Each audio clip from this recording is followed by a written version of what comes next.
So did you always know that producing and engineering was something that you wanted to get into? It wasn't something I thought I was going to get into, especially sound engineering, something that just came along.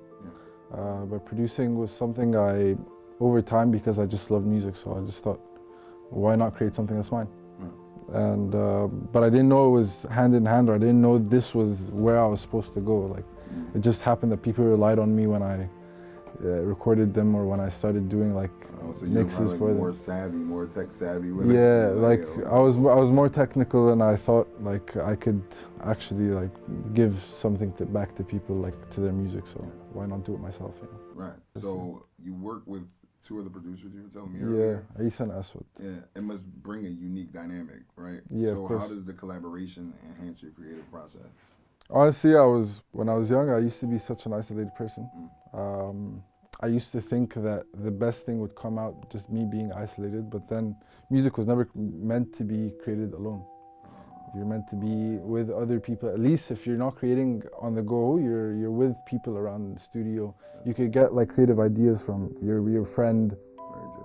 But I came back, so I used to live in London for 5 years, and I came back and I was basically starting fresh.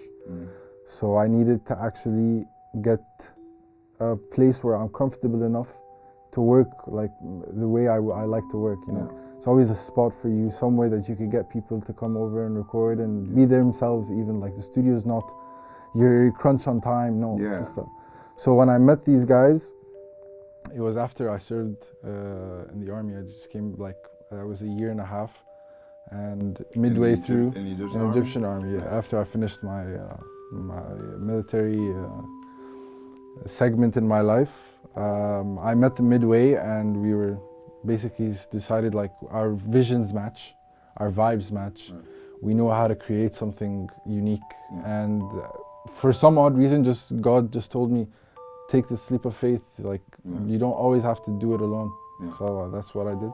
I want to go back to something that you were talking about. You said you wanted to create a space that was your own. So one thing that I know personally, one thing I hate going to the studio, bro, is you go to work and then it's a crunch for time, and then it almost seems like a transaction. You know what I mean? It almost seems like a very dry, basic transaction. And it's like, damn, bro, like since I have this on my head that I'm crunched for time, that I can't even get into my creative space and have that, you know. So how were you able to create that here in the States? Because I know you were in London, but here in Egypt, how were you able to create that? Like, what's the regard for music in Egypt? I think what sells a space or a studio is, first of all, the people in it and how it's set up. Like, if the studio is set up to be a professional studio, and I'm talking about like multiple rooms, it's being booked on a daily, that's when you feel like it's the engineer is just there to do his job, to record and just to make things sound pretty for you and whilst you record. But his job is not to enhance the track. His job is just to record, unless you have your own special engineer, which as he goes along, he does his own things to your track. But what I do here is I don't allow you to think it's first transaction or there needs to be money compensated. No, I want you to feel like the kind of music you make here is different, and I want to invest into this place. I want to invest in these people because they're investing into me. So the opposite comes in, where I'm putting in the effort that I need to show them that your music could go like leaps and bounds. And I'm willing to help. Like just how I think the other artist or the artist that I'm working with is willing to help me on my journey to get to where I want to be. Absolutely, bro. So that's the vibe I give off, because that's what I want to receive and that's what I want to give off. That's good.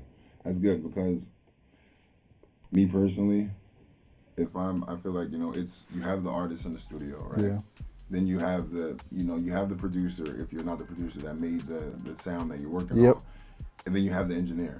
And I see that as a full piece to the pie. You can't have one without the other. So whenever I'm in the studio and there's an engineer that's, and he's like, and I hear him play with something, and and he just does something like, yo, what was that? Like, what you just do? And he's like, oh, this, and he does it again. I'm like, yeah, bro. I'm like, I like that. So I like when, if you're good and you're an artist at your craft, You know, because that's an art also. Engineering is an art, so I look at it. Of course. So you're an artist at your Every craft. segment of it is an art. Right, punch in. So, okay, I salute, bro. Appreciate it. So, being in Egypt, right? Yep. Egypt is a unique music scene, Yeah. right? So, how were you able to transition what you've learned and things that you've seen living abroad and learning abroad? Because I don't know if you covered it earlier, but I know we spoke earlier and you were telling me about how you spent a great amount of your adult life in, was it the UK? Yeah. Yeah. So how did you transition what you've learned from the, you know, the musical field over there? How did you bring that back to Egypt? So to start off, like, UK was an eye opener for me. Yeah. It showed me that I was a long way from where I wanted to be. Okay. So it was, what can I enhance from what I've learned to be able to add something there already? Yeah. Because it was always like, as I said before, it was like, was the beginning of my professional career, at least when I was dealing with professionals and I see how they're working. So I have to apply the same thing when I come back to Egypt. I can't divert away from that, because that type of like process gets results. Yeah. So I need to come back with that same mentality of, no, we need to do 1, 2, 3, 4, and 5. It needs to be set up this way. So the mentality of just anyone that's working with us, okay guys, we need to do this. Yeah.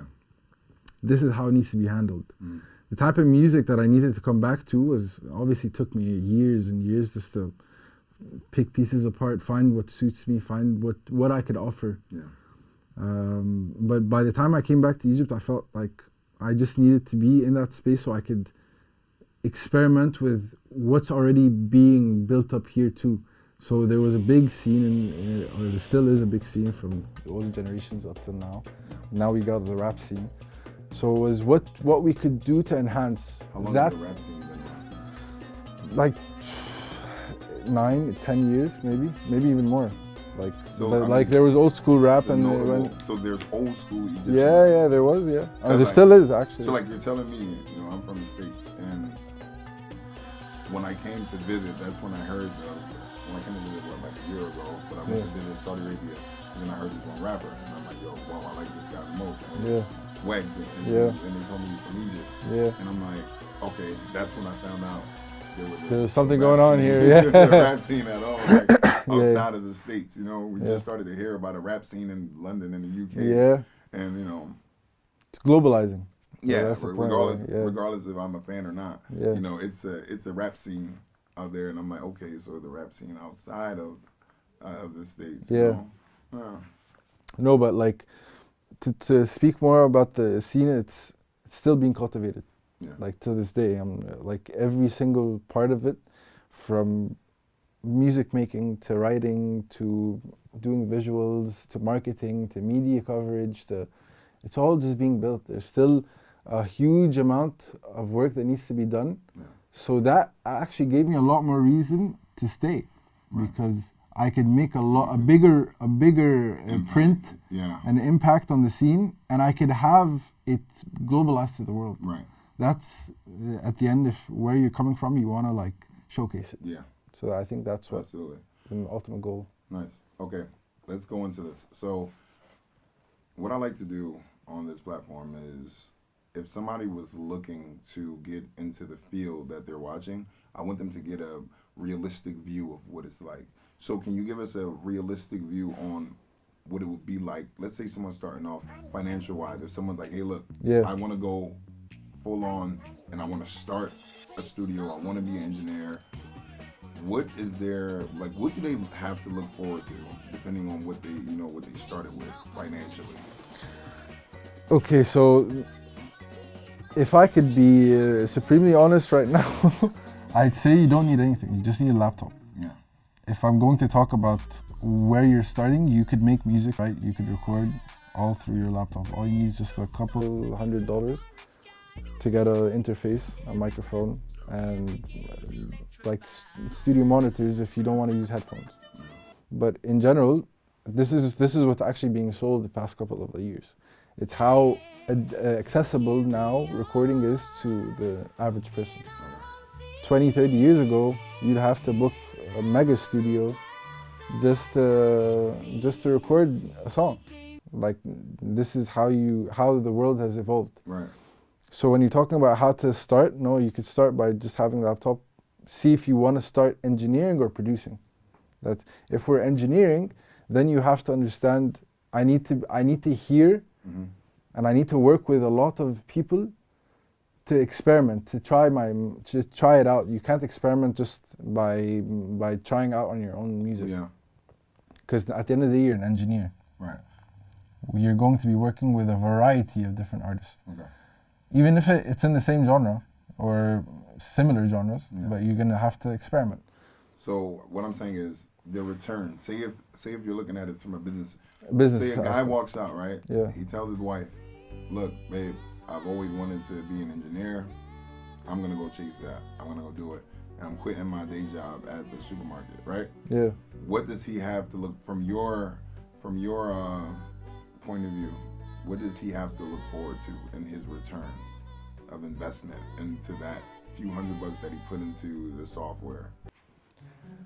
The return comes, obviously over time. It doesn't come instantly because you're building loyalty and trust with other artists that you want to be working with. So where does that return come to? It comes when artists come to you because you've been able to grasp their sound.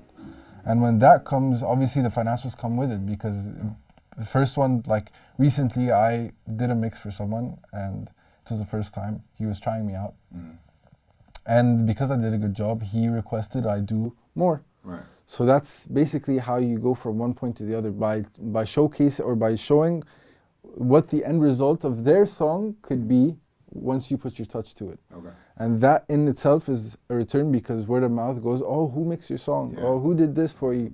And then they go to that person. So the return is not immediate, but over time you get to see the fruits of your labor, like everything you learned, every thing that you tried experimenting with, that you thought of, and apply it to other people's music and your own. Nice. So I want to ask you this. Something that I've come across that I've noticed, you correct me if I'm wrong, are a lot of engineers producers? A lot of producers engineers? No. No? No. That's actually a trend, that there's producers that want to sound engineer their own music, but the engineers that I've met that also were produced,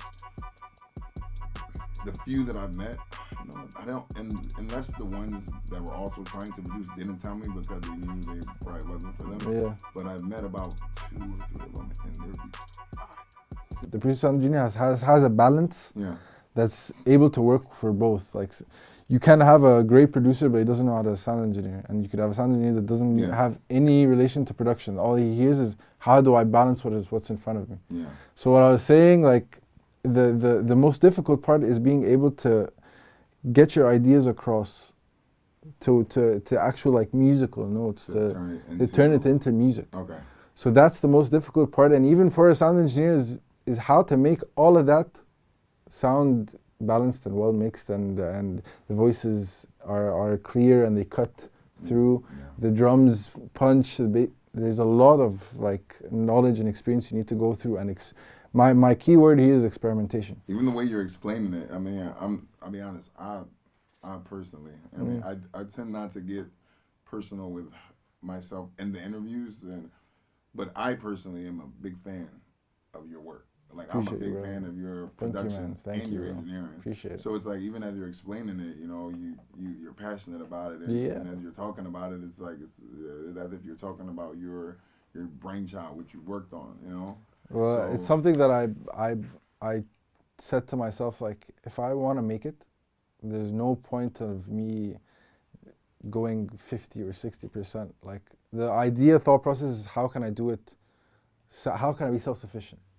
So far with you being self-sufficient and with the amount of time that you work, and I see your dedication to it, you've had to have worked with some big name artists at this point. You have? I have a couple. I've worked with obviously a lot in the MENA region. I've worked with Wiggs, I've worked with Yusuf, I worked with a couple of other people.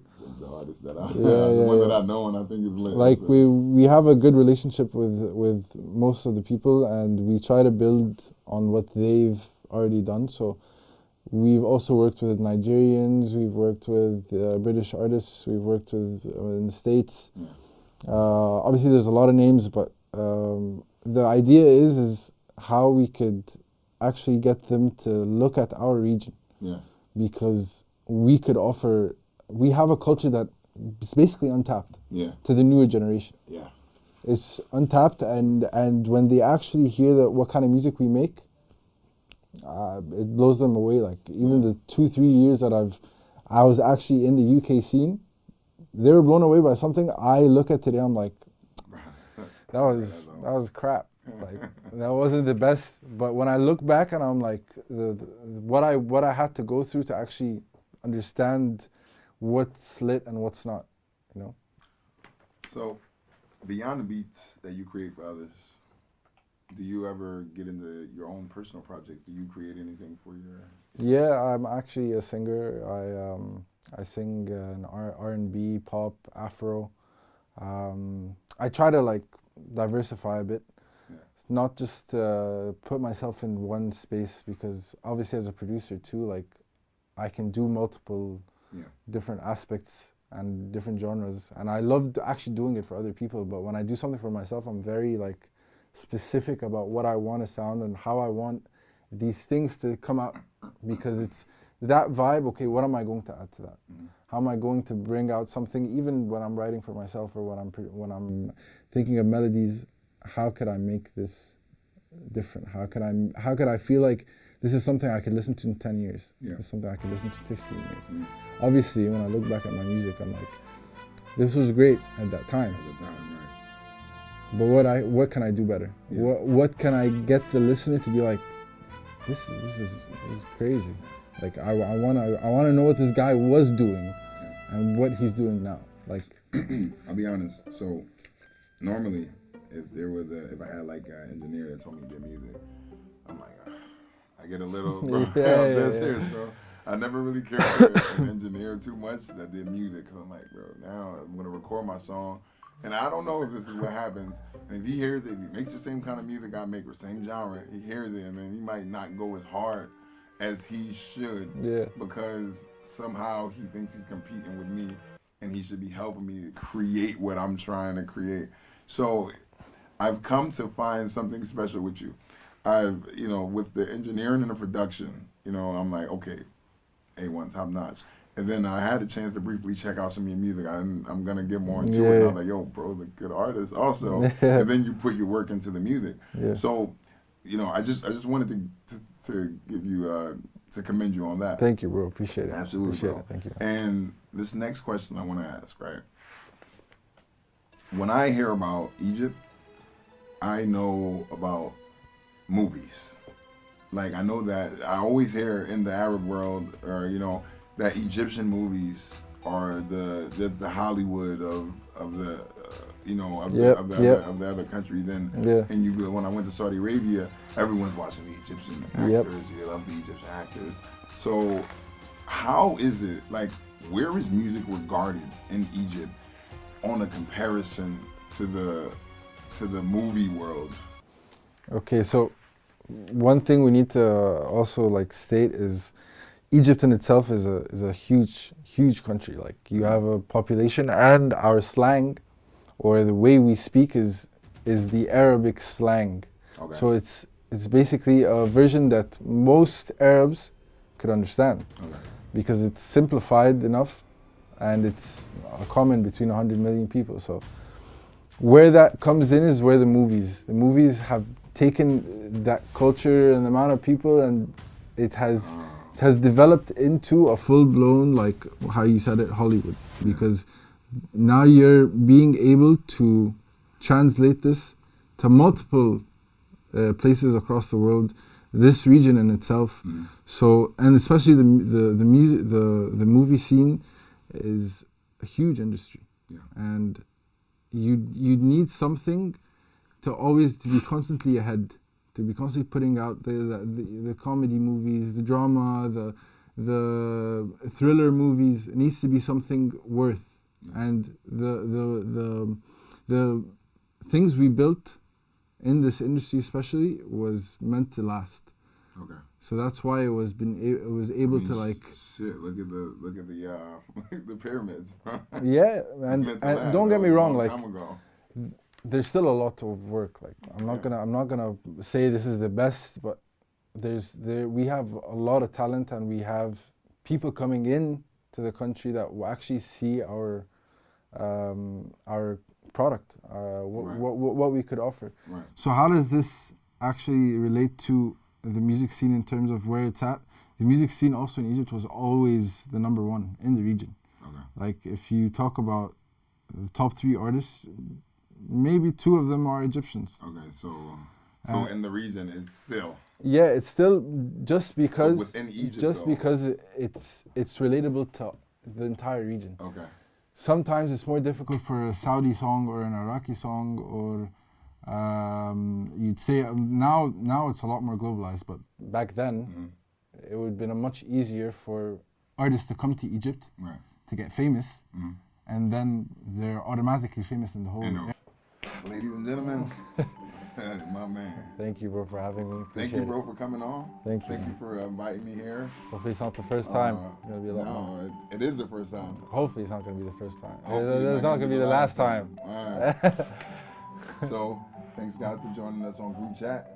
And we'll link up with you again next week for more information. And I'll leave some information for you to be able to follow.